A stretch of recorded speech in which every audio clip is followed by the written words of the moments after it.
Hello everyone, હું SK Barad cooking ચેનલમાંથી બોલું છું। આજે આપણે બનાવીશું હોળીના તહેવાર નિમિત્તે સ્પેશિયલ ઠંડાઈ। હોળીના તહેવાર પર ઠંડાઈ બનાવવાની છે, તો આ રીતે ડ્રાયફ્રૂટ, કાજુ, બદામ, દ્રાક્ષ, મરી, મગજતરી, પિસ્તા, ખસખસ, એલાયચી, વરિયાળી દરેક જાતના આ રીતે ડ્રાયફ્રૂટ લેવાના છે। અનુકૂળ પ્રમાણે તમારે ઠંડાઈ બનાવવાની છે। ગુલાબની પત્તી પણ લેવાની છે।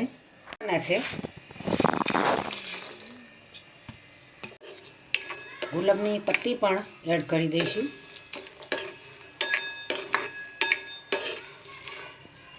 રીતે શેકાઈ ગયા છે, ભેજનું પ્રમાણ હોય તે શેકવાથી નીકળી જાય।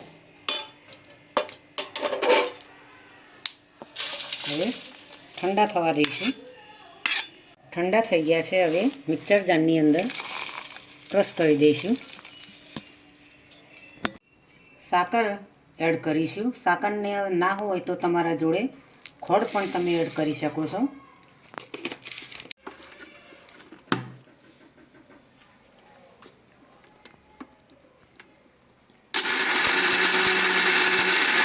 બંધ કરવાનું છે, ચાલુ બંધ કરીશું।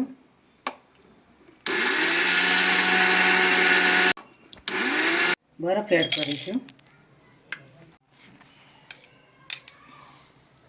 ઠંડાઈનો પાવડર બનાવે છે, તે 1 ચમચી પાવડર એડ કરીશું। કેસરવાળું દૂધ એડ કરીશું। દૂધ એડ કરી ઠંડુ દૂધ એડ કરવાનું છે। હોળીના તહેવાર માટે સ્પેશિયલ ઠંડાઈ લોકો પીતા હોય છે બનાવીને। આ રીતે મસાલો પણ જોડે તૈયાર કર્યો છે ડ્રાયફ્રૂટનો। આ રીતે તમે ગરમ આ રીતે ડ્રાયફ્રૂટને તમે શેકીને પણ મસાલો બનાવી શકો છો। ડ્રાયફ્રૂટને પલાળીને પણ તમે મસાલો બનાવીને આ રીતે ઠંડાઈ બનાવીને પી શકો છો મિત્રો। આ મસાલાના ઉપયોગમાં ઠંડાઈ ખીર પણ તમે બનાવી શકો, ઠંડાઈ બાસુંદી પણ બનાવી શકો। આ રીતે ઠંડાઈ બનાવીને તમે હોળીનો તહેવાર મનાવી શકો।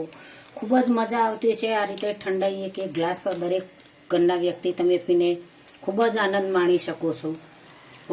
હોળીના તહેવાર પર આ રીતે અનેક મસાલાથી ઠંડાઈના તમે ઉપયોગ કરી શકો છો। ઘૂઘરા બનાવવામાં પણ આ મસાલો બનાવીને તમે આરામથી સરસ એવા ઘૂઘરા બનાવી શકો છો। અનેક રીતે આ મસાલાનો ઉપયોગ તમે કરી શકો। ખૂબ જ સારી એવી સુગંધ આપે છે। ઠંડાઈ ખૂબ જ હેલ્ધી અને ખુશ્બુદાર ઠંડાઈ બની છે। ખૂબ જ તમે મજા માણી શકો છો। તો આજની રેસીપી મિત્રો તમને જરૂરથી મારી ગમી હશે। મારી ચેનલને સબસ્ક્રાઈબ કરજો, મારા વિડીયોને લાઈક કરજો, શેર કરજો, બને તો કોમેન્ટ કરજો। ચલો મળીશું આવતી વખતે નવી રેસીપી સાથે। બાય।